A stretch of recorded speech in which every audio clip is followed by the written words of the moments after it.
Männer, es war ein langer Krieg.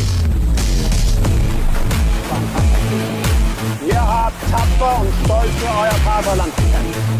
Seid eine besondere Truppe, die ineinander. Hey everyone, Hydrahead here, and this is the second part, well, I guess number 2 of Red Hood and the Outlaws. This is the Lobdell Soy run. So, cover number 1, I was absolutely obsessed with the way Brandon Soy draws women. I'm a big fan of that. I also loved the cover, and I like the cover of this too, which is saying something, because I don't like words on covers. I think this, just get rid of that.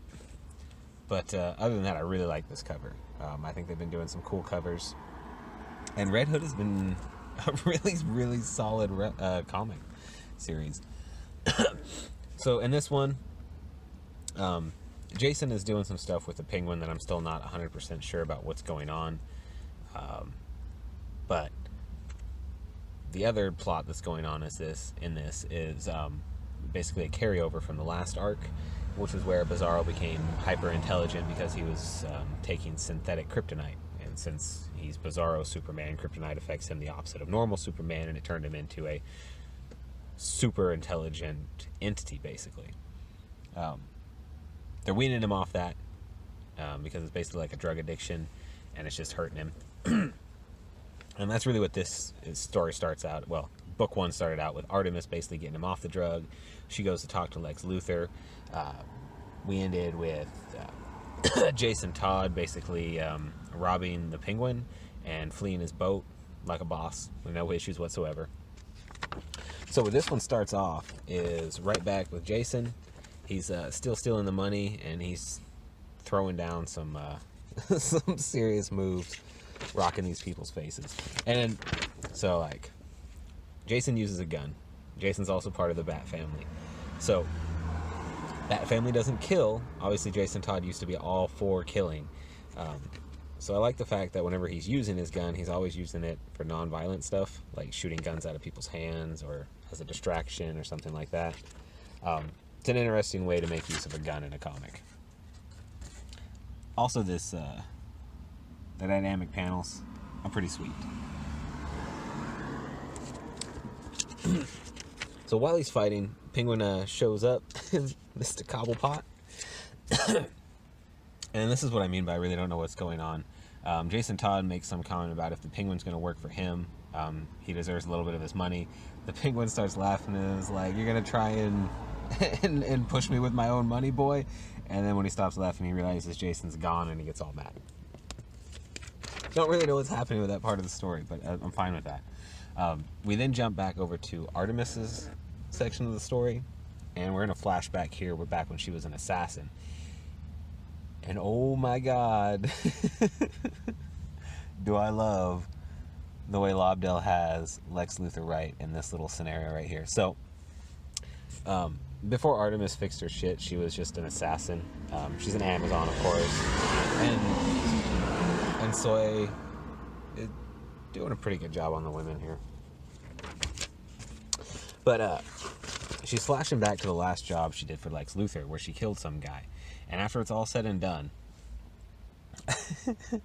she comes up to him and confronts him. And she's like, "You wanted to send a message to others who would dare abuse your proprietary tech. I understand that. I might even admire it. But I'm curious, Mr. Luthor." He's like, "Anything, Disgrace. You could have hired a small army for the price you paid. Why employ me for this task?"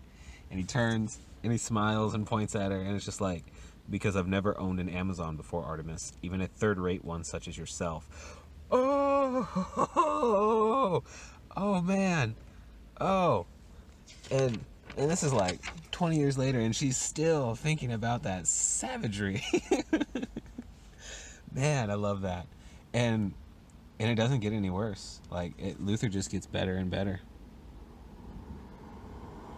There's also something going on here that I'm not entirely sure about. So, like, we see this guy here, "Knock him dead, girl," and he's got this weird, like, double head thing going on. And this is going to pop up again later, and I'll point it out. But we immediately jump scenes to Bizarro. He's getting himself a hot dog. His brain is hella slipping, so he's like lapsing between immense ignorance and hyper-intelligence. And it's really screwing with his brain. He helps this old-timer across the street, and there's a nice little bit of heartfelt dialogue where the guy basically is just pointing out that he is a good guy, even if he doesn't believe it yet. And that was kind of cool.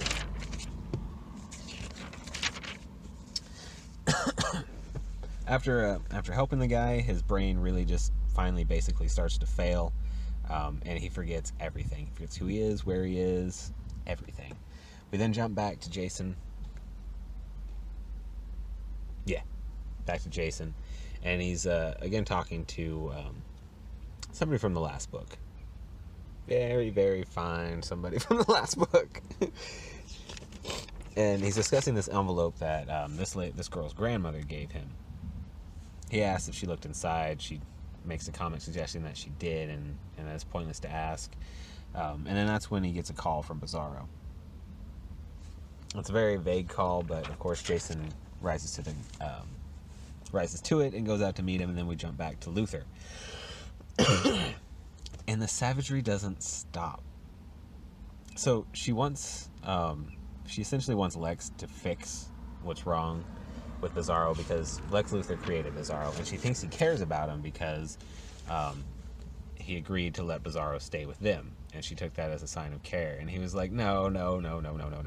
This isn't about me having feelings for him or some sense of altruism. No. The three of you are nothing more than a lab experiment to me. You and the Red Hood function as a control group. The first Bizarro I created only ever existed in a lab, and for a few moments at my side.